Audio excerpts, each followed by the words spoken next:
নমস্কার বন্ধুরা, রন্ধনের বন্ধন চ্যানেল থেকে সবাইকে স্বাগতম। আজকে আবার একটা নতুন কাতলা মাছের রেসিপি নিয়ে চলে এসেছি। খুব চটজলদি হয়ে যায়। আলু দিয়ে কাতলা মাছের একটা পাতলা ঝোল বানিয়ে আমি দেখাবো। তাহলে সঙ্গে থাকুন, দেখতে থাকুন। আমি মাছটাকে ম্যারিনেট করে নেব নুন আর হলুদ দিয়ে। আমি মাছটা ম্যারিনেট করে নিয়েছি নুন আর হলুদ দিয়ে ভালো করে। আমি রেখে দেবো। এদিকে আমি গ্যাসে একটা কড়াই বসিয়ে সর্ষের তেল গরম হতে দিয়েছি। আমি পুরো রান্নাটা সর্ষের তেলেই করব। সর্ষের তেলটা ভালো করে গরম করে নেব। তেলটা আমাদের গরম হয়ে গেছে খুব ভালো করে। এবার মাছগুলো আমি এক এক করে দিয়ে ভেজে নেব। মাছগুলো আমি দিয়ে দিয়েছি, লাল করে ভেজে নেব সুন্দর করে। আমি মাছের পিসগুলো একটু মোটা মোটা রেখেছি, আর আমি এখানে 800 গ্রামের মতো কাতলা মাছ নিয়েছি। আপনারা আপনাদের অনুযায়ী নিয়ে নেবেন। আমি মাছগুলো লাল করে ভেজে নেব। এবার আমি মাছগুলো উল্টে দেব। আস্তে করে আমি উল্টে দেব। এরকম লাল করে সবগুলো মাছ আমি ভেজে নিব।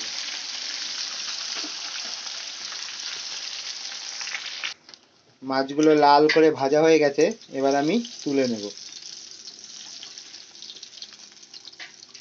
কাজের শেষ নাই।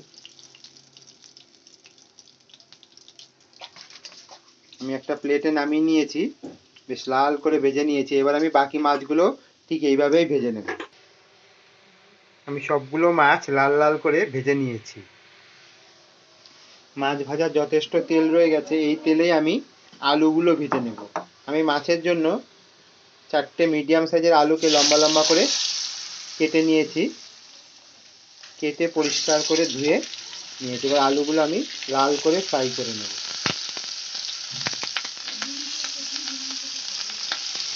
পরিমাণ মতো নুন আর হলুদ দিয়ে দেবো। নুন আর হলুদ দিয়েছি, এবার আলুগুলোকে আমি লাল করে ভেজে নেব। গ্যাসের ফ্লেমটা আমি লো করে দিয়েছি। আলুগুলো আমার লাল করে ভাজা হয়ে গেছে, এবার আমি একটা বলের মধ্যে তুলে নেব। সুন্দর করে আমি লাল লাল করে ভেজে নিয়েছি। আলুটা আমি লাল করে ভেজে বাটিতে তুলে নিয়েছি।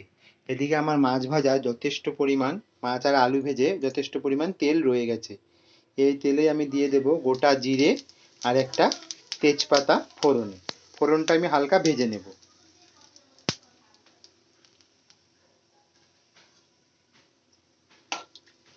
এবার আমি কাঁচা লঙ্কা আর টমেটো আগে থেকেই পেস্ট করে রেখেছিলাম। আমি 2টো মিডিয়াম সাইজের টমেটো দিয়েছি। পেস্টটা আমি দিয়ে দেবো।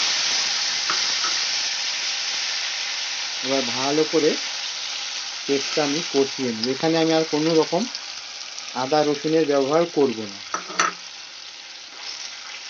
শুধু এই টমেটো আর কাঁচা লঙ্কার পেস্টটা আমি ভালো করে কষিয়ে নেব। টমেটোটা দিয়ে আমার কষানো হচ্ছে, এই সময় ছেটকাতে থাকবে। আমি এর জন্য সামান্য পরিমাণ নুন দিয়ে দেবো। তাহলে আর কি হবে বন্ধুরা, চারদিকে মশলাটা ছিটকে যাবে না।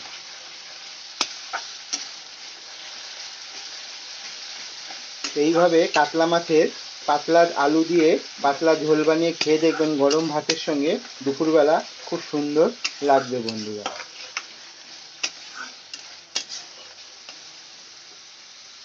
আমি আগে থেকে ধনে পাউডার, লঙ্কা পাউডার, হলুদ গুঁড়ো, জিরের গুঁড়ো একটা মশলা বানিয়ে রেখেছিলাম। সেই মশলাটা আমি এখানে দিয়ে দেবো।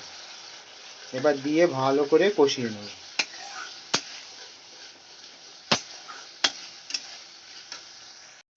মশলাটা আমাদের সুন্দর কষানো হয়ে গেছে। এ সময় আমি ভেজে রাখা আলুটা দিয়ে দেবো। দিয়ে ভালো করে আলুর সঙ্গে মশলাটা কষিয়ে নেব।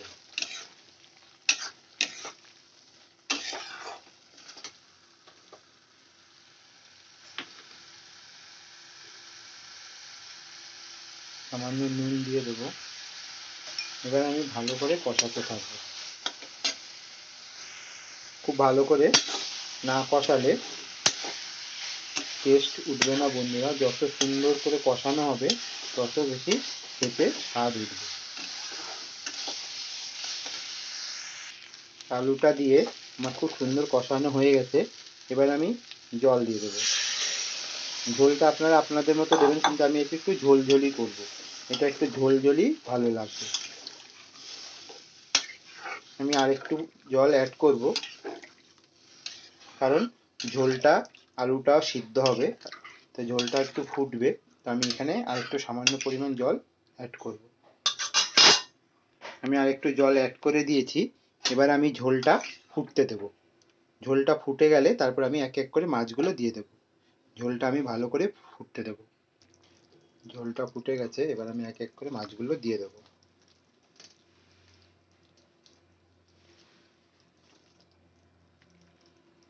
সব মাছগুলো আমি এক এক করে ঝোলের মধ্যে দিয়ে দেব। এবার ঝোলের মধ্যে দিয়ে ভালো করে ফুটিয়ে নেব। এই সময় আপনারা নুনটা চেক করে নেবেন, যে যেরকম নুন খেতে ভালোবাসেন সেই অনুযায়ী টেস্ট অনুযায়ী দিয়ে দেবেন। এরকম করে কাতলা মাছের আলু দিয়ে পাতলা ঝোল গরম ভাতের সঙ্গে দুপুরবেলা দুর্দান্ত লাগে বন্ধুরা। একবার হলেও বাড়িতে ট্রাই করে দেখবেন। এখানে আর আমি কোনো রকম মশলা ব্যবহার করব না। এবার আমি ফুটতে দেব। ঝোলটা আমাদের ফুটে গেছে, এবার আমি একটা পাত্রে ঢেলে নেব। আর আমি এবার নামানোর আগে একটু গরম মশলা দিয়ে দেব। তাহলে বন্ধুরা এইভাবে বানিয়ে নিতে পারেন। টিপস বাই টিপস ফলো করে যদি বানান, খেতে খুব স্বাদ হবে। তাহলে এবার আমি একটু গরম মশলার গুঁড়ো দিয়ে নেব। একটা পাত্রে ঢেলে নিয়েছি। তাহলে বন্ধুরা, যারা আমার চ্যানেলটা সাবস্ক্রাইবার করে নিয়েছো তাদের জন্য অসংখ্য ধন্যবাদ। আর যারা এখনো পর্যন্ত সাবস্ক্রাইবার করোনি, প্লিজ প্লিজ প্লিজ তারা সাবস্ক্রাইবার করে নিও।